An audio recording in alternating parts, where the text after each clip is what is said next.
வணக்கம். என் குருநாதர் எழுத்து சித்தர் பாலகுமாரன் சார மனதில் பிரார்த்தனை செய்துவிட்டு உங்களோடு பேச தொடங்குகிறேன். 1965 வந்து எங்க வீட்டு பிள்ளை திரைப்படம் இன்னைக்கு 60 வருஷம் ஆயிடுச்சு அப்படின்னு சொன்னேன். அதே போல அடுத்த வருடமே ஒரு படம் வந்துச்சு. அது அடுத்த வருஷம், அதாவது 2026 வருஷத்துல 60 வருடத்தை கொண்டாட போகுது. அந்த படத்தை வா வா என்று அழைக்கலாம். அந்த படம் தான் ஏவிஎம்மின் அன்பே வா. அன்பே வா அப்படிங்கிற திரைப்படம் வந்து அட்டகாசமான கலர் படம். எங்க வீட்டு பிள்ளை எப்படியோ அதே மாதிரி ஒரு அட்டகாசமான கலர் படம் தான்.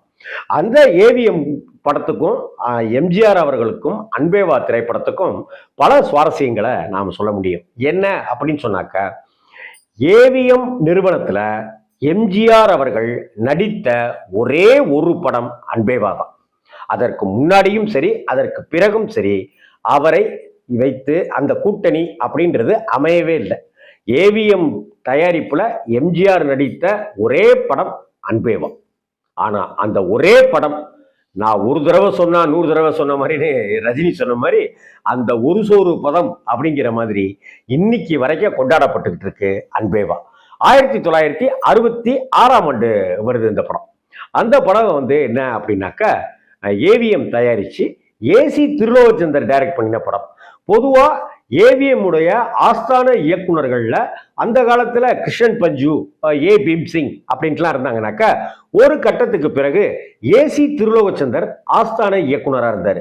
அதை அடுத்து எஸ்பி முத்துராமன் அவர்கள் ஆஸ்தான இயக்குனராக இருந்தாரு அப்படின்ட்டுலாம் நமக்கு தெரியும் இல்லையா? அந்த வகையில ஏவிஎம்னுடைய ஆஸ்தான டைரக்டரான ஏசி திருலோகச்சந்தர் அவர்கள் அன்பே வா திரைப்படத்தை டைரக்ட் பண்ணினார்.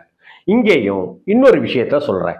என்னன்னா, ஏவிஎம் நிறுவனத்துல எம்ஜிஆர் நடித்த ஒரே படம் அன்பே வா. அதே போல ஏசி திருலோகச்சந்தர் இயக்கத்தில் எம்ஜிஆர் நடித்த ஒரே படமும் அன்பே வா திரைப்படம் தான். அதற்கு முன்னாடியும் சரி பின்னாடியும் சரி எம்ஜிஆர் ஏசி திருலோகச்சந்தர் இணையலை. சண்டையோ பூசலோ கிடையாது, அப்படி இல்லை. ஆனால் ஏசி திருலோகச்சந்தர் வந்து ஒரு பக்கம் கே பாலாஜி தயாரிக்கிற படத்தையும் டைரக்ட் பண்ணிட்டு இருப்பாரு, இன்னொரு பக்கம் அவரே தயாரிப்பு கம்பெனியும் வச்சு படங்களை தயாரிச்சிட்டு இருந்தாரு, இன்னொரு பக்கம் ஏவிஎம் தயாரிப்புலையும் அவரு டைரக்ட் பண்ணிட்டு இருந்தாரு, இன்னொரு பக்கம் சிவாஜியை வைத்து ரசித்து ரசித்து படம் பண்ணிட்டு இருந்தார். இது ஒரு கொசுறு தகவல். அன்பே வா திரைப்படத்தை பொறுத்த வரைக்கும் அன்பே வா எம்ஜிஆரை வைத்து எடுக்கணும் அப்படின்னு முடிவு பண்ணின அடுத்த நிமிஷமே ஏவிஎம் செய்த முடிவு, கண்டிப்பா படத்துல சரோஜாதேவியை போட்டுடணும் அப்படின்ட்டு. அந்த சமயத்துல சரோஜாதேவி கால்ஷீட்டே கிடைக்கல. ஆனா இந்த படத்துக்கு ஒரு கூடுதலான ஒரு தொகையை கொடுத்து புக் பண்றாங்க. அதே போல ஏவிஎம் எடுத்த முடிவு, இந்த படத்துல கண்டிப்பா நாகேஷ் இருக்கணும் அப்படின்னு சொல்லி, அதே போல நாகேஷையும் போடுறாங்க. இந்த படத்தை அதற்கு முன்னாடியாக எம்ஜிஆர் கிட்ட கேட்கும்போது, ஏவிஎம் சரி அப்பச்சி படத்துல நான் நடிச்சதே கிடையாது, எனக்கும் ஆசையாவே இருக்கு ரொம்ப நாளா அப்படின்னு எம்ஜிஆர் சொல்ல, எம்ஜிஆர் கிட்ட இந்த படத்தினுடைய கதையெல்லாம் சொல்ல, எம்ஜிஆர் வந்து சரி நடிக்கிறேன் அப்படின்னு சொல்லிட்டாரு. ஆக்சுவலா எம்ஜிஆருக்கு உள்ளுக்குள்ளார ஒரு பயம் இருந்தது. ஏன்னா அன்பே வா திரைப்படம் எந்த விதமான எம்ஜிஆருக்கு உண்டான படமே கிடையாது. அந்த படத்தை யார் வேணாலும் நடிக்கலாங்கிற மாதிரியான படம் தான் அது. எம்ஜிஆர் தான் இந்த படத்துக்கு நடிக்கணும் அப்படின்ட்டு இல்லை. ஏன்னா எம்ஜிஆருக்கு படத்துல பில்டப் கிடையாது. எம்ஜிஆருக்கு உண்டான சென்டிமெண்ட் காட்சிகள், அம்மா சென்டிமெண்ட்டு, தங்கச்சி சென்டிமெண்ட்டு, அப்பாவை கொண்டவனை பழிதிக்கணுங்கிற சென்டிமெண்ட்டு, சொத்தையெல்லாம் அபகரிச்சிட்டாங்கிற சூழ்ச்சி, அது மாதிரி எதுவுமே கிடையாது. ஏன், எனக்கு தெரிந்து எம்ஜிஆருடைய ஒரு படத்துக்கு வில்லனே கிடையாது அப்படின்னு சொன்னாக்க அது இந்த படமா தான் இருக்கும், அன்பே வா திரைப்படமா தான் இருக்கும். இப்படி அன்பே வா திரைப்படத்துக்குள்ளார ஏகப்பட்ட சுவாரஸ்யங்கள் இருக்கு. சிம்லாவில் படமாக்கப்பட்ட முக்கியமான முதல் படம் அப்படிங்கிற பெருமையும் அன்பே வா திரைப்படத்துக்கு உண்டு. அன்பே வா அப்படிங்கிற டைட்டிலே கூட எம்ஜிஆருக்கு, ஒரு எம்ஜிஆருடைய படத்துக்கு அது ஒரு புதுசு தான். வெவ்வேறு விதமான ஸ்டைல் தான் இருக்கும். குடியிருந்த கோவில், ஒளி விளக்கு, புதிய பூமி, அப்படி இப்படிங்கிற மாதிரியான பேர் தான் இருக்கும். ஆனா இங்க ரொம்ப மென்மையா அன்பே வா அப்படின்னு வச்சிருப்பாங்க. இன்ஃபேக்ட் படத்தினுடைய டைட்டில் போடுவாங்க இல்லையா பேரு, அதை நீங்க பாத்தீங்கன்னாலே கூட இந்த படம் எம்ஜிஆர் படத்துக்கும் இந்த எம்ஜிஆர் படத்துக்கும் சம்பந்தமே இல்லை அப்படின்னு படத்துல டியூன் பண்ணி வச்சிருவாங்க நமக்கு ஆடியன்ஸை. என்னன்னாக்க, எல்லாம் ஹாட்டின்னு பூ, அந்த காதல் தேவதை அப்படி இப்படின்னு இருக்கிற மாதிரியே தான் டைட்டில் காமிச்சிருப்பாங்க. வசனம் வந்து படத்துக்கு ஆரூதாசுடைய வசனம் பெரிய பக்கபலமா இருந்துச்சு அப்படின்னு சொல்லணும். எம்ஜிஆர் ஒரு பெரிய தொழிலதிபராகவும் அட்டகாசமான கோட் சூட்டுகளோடவும் பிரமாதமா வருவார். இந்த படத்துல எனக்கு ரொம்ப பிடிச்சது எம்ஜிஆருடைய காஸ்டியூம். அவ்வளவு அழகா காஸ்டியூம் இருக்கும். அதுலயும் ஒரு மஃப்ளர் ஒன்று போட்டுக்கிட்டு ஒரு மாதிரி ஷர்ட் போட்டுக்கிட்டு எம்ஜிஆர் இருக்கிறதா இருக்கட்டும், கொள்ளை அழகா இருக்கும். எம்.எஸ். விஸ்வநாதனுடைய பாடல்கள், வாலி அவர்களுடைய வரிகள்னு இந்த படத்துல எல்லா பாடல்களும் சூப்பர் டூப்பர் ஹிட். ஒரு சின்ன விஷயம் தாங்க கதை. எம்ஜிஆர் பெரிய கோடீஸ்வரர். அவருக்கு வேலை வேலை வேலை வேலைன்னு ஓடிக்கிட்டே இருப்பாரு. பிஸ்னஸ் பிஸ்னஸ் பிஸ்னஸ் போயிட்டே இருப்பாரு. கொஞ்சம் ரிலாக்ஸ் தேவைப்படும். அதனால யாருக்கிட்டையுமே சொல்லாம தன்னுடைய பிஏட்ட மட்டும் சொல்லிட்டு அவர் கிளம்பி வந்துடுவார். பிஏ யாருன்னு பார்த்தீங்கன்னா, பல கற்பழிப்பு காட்சிகளில் தமிழ் சினிமாவில் நடித்த எஸ்.வி. ராமதாஸ் தான் எம்ஜிஆருடைய பிஏ. ஆனா இந்த படத்துல வில்லனே கிடையாது. அதனால இந்த பிஏ மேனேஜர் நல்லவர். இதே போல எம்ஜிஆர் வந்து நிம்மதியா இருக்கணும்னு சொல்லிட்டு சிம்லாவில் இருக்கிற தன்னுடைய பங்களாவுக்கு வருவாரு. அந்த பங்களாவுக்கு வந்தாக்க அங்க வந்து அந்த பங்களாவை வாடகைக்கு விட்டுருப்பாங்க. அந்த பங்களாவில் வாடகைக்கு யாரா வந்திருக்காருனாக்கா, டி.ஆர். ராமச்சந்திரனும் அவங்க பொண்ணு, அவங்க மனைவி, அவங்க பொண்ணு சரோஜாதேவின்னு வந்திருப்பாங்க. அவங்க என்னன்னாக்கா, அந்த வீட்டு வேலைக்காரங்க வந்து காசிக்கு போயிட்டு தன்னுடைய பொண்ணையும் தன்னுடைய மச்சினனையும் அங்க காவலுக்கு வச்சுட்டு போயிடுவாங்க. அந்த மச்சினனும் நம்ம மகளும் யாரான்னு பார்த்தாக்கா நாகேஷும் மனோரமா.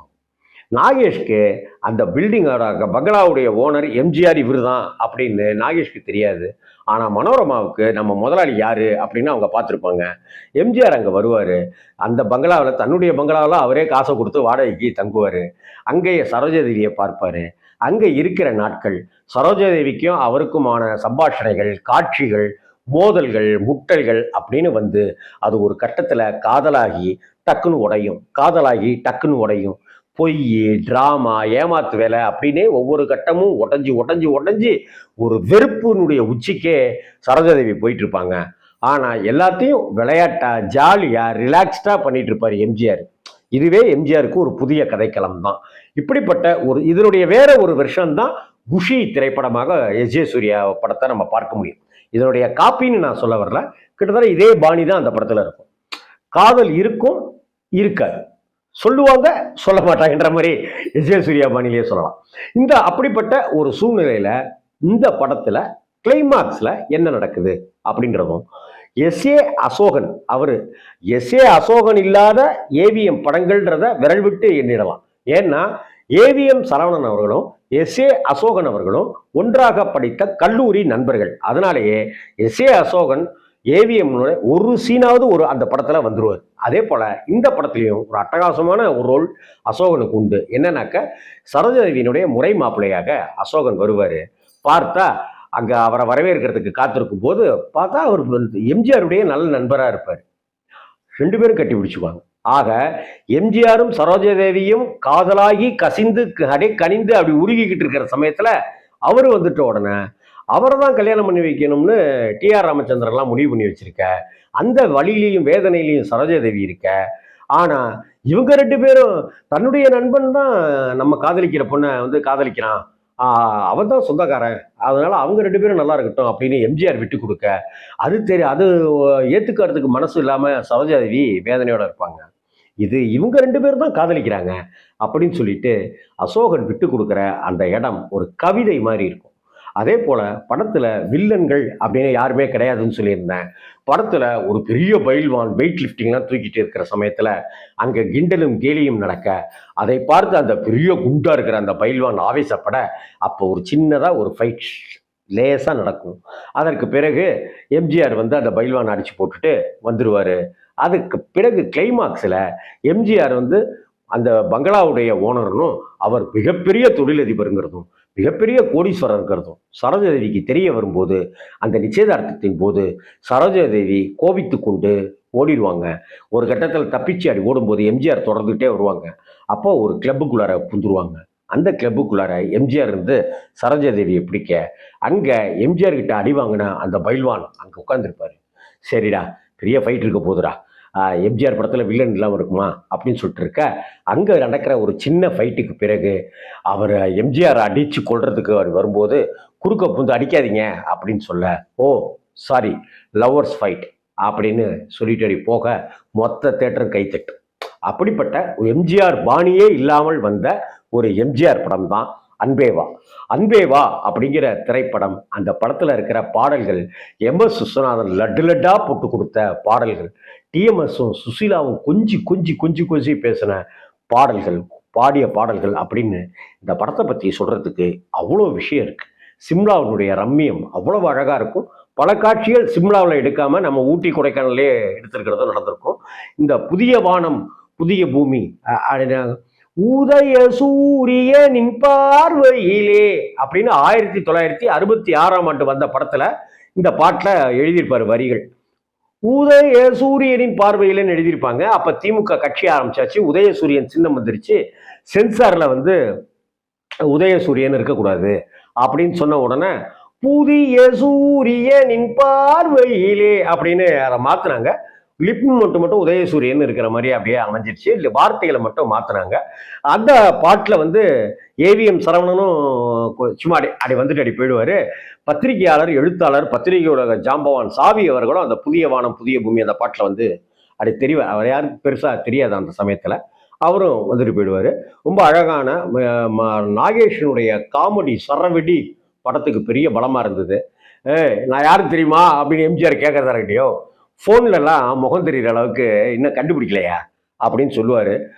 அந்த புண்ணியமாக நாகேஷ் எப்படி சொன்னாரோ தெரியல, இன்னைக்கு ஃபோன்லேயே முகம் தெரிகிற அளவுக்கு, முகத்தோடு முகம் பார்த்து கையசைச்செல்லாம் பேசிக்கிற அளவுக்கு இன்னைக்கு வீடியோ காலே வந்துருச்சு. அது ஒரு சுவாரஸ்யம் தான். அன்பே வா திரைப்படம் ஏவிஎம் தயாரிப்பு நிறுவனத்தில் வந்த மிக முக்கியமான படம். சரோஜாதேவியினுடைய அழகு கொஞ்சுகிறது, லவ் பேர்ட்ஸ் சொல்றது, ராஜாவின் பார்வை, அந்த பாட்டு, எல்லா பாட்டையுமே சொல்லலாம். அப்படிப்பட்ட ஒரு அட்டகாசமான ஒரு எம்ஜிஆருடைய லவ் ஸ்டோரி தான் இந்த அன்பேவா திரைப்படம். ஒரு லவ் சப்ஜெக்ட் தான் இந்த படம். அன்பேவா படத்தை நானும் பலமுறை பார்த்திருக்கேன், நீங்களும் பல முறை பார்த்திருப்பீர்கள், மிஸ் பண்ணியிருக்க மாட்டீங்கன்னு நினைக்கிறேன். அன்பேவா பற்றிய உங்கள் அனுபவங்களை பகிர்ந்துக்கங்க. பொங்கல் திருநாளில் அந்த படம் வந்துச்சு. பொங்கல் திருநாளில் இந்த படம் வந்ததுக்கும் ஒரு சுவாரஸ்யமான காரணம் இருக்கு. அதுக்கு அன்பேவா பொங்கல் அன்னைக்கு 1966 வந்ததுக்கு காரணமே எங்க வீட்டு பிள்ளை தான். என்னங்க இது, எங்க வீட்டு பிள்ளை விஜயவாகினி ஸ்டுடியோ தயாரிச்சது, அன்பேவா எய்தாப்ல இருக்கிற ஏவிஎம் நிறுவனம் தயாரிச்சது. இதுல எப்படி இல்லைங்க, எம்ஜிஆர் கிட்ட ஏவிஎம் ஆசைப்பட்டு ஒன்ன சொல்றாங்க. என்ன சொல்றாங்கன்னாக்க, போன வருஷம் 1965 ஜனவரி மாசத்துல எப்படி எங்க வீட்டு பிள்ளை ரிலீஸ் ஆனிச்சோ, அதே மாதிரி நம்ம ஏவிஎம் நிறுவனம் தயாரிக்கிற, நீங்க நடிக்கிற அந்த அன்பேவா திரைப்படம் அதே போல 66வது வருஷம் பொங்கலுக்கு ரிலீஸ் ஆகும். போன பொங்கலுக்கு கலர் படம் விஜயவாகினி, எம்ஜிஆர், எங்க வீட்டு பிள்ளை. இந்த வருஷம் ஏவிஎம் கலர் படம் எம்ஜிஆர் அன்பேவா அப்படின்னு இருக்கணும் அப்படின்னு ஆசைப்பட ஆர்.எம். வீரப்பன் அதுக்கு சம்மதிக்க, எம்ஜிஆரும் சம்மதிக்க, அப்படி 1966 பொங்கல் திருநாளுக்கு மிகப்பெரிய ஒரு தாக்கத்தை ஏற்படுத்தி சூப்பர் டூப்பர் ஹிட் அடித்த படம் தான் அன்பே வா. வணக்கம்.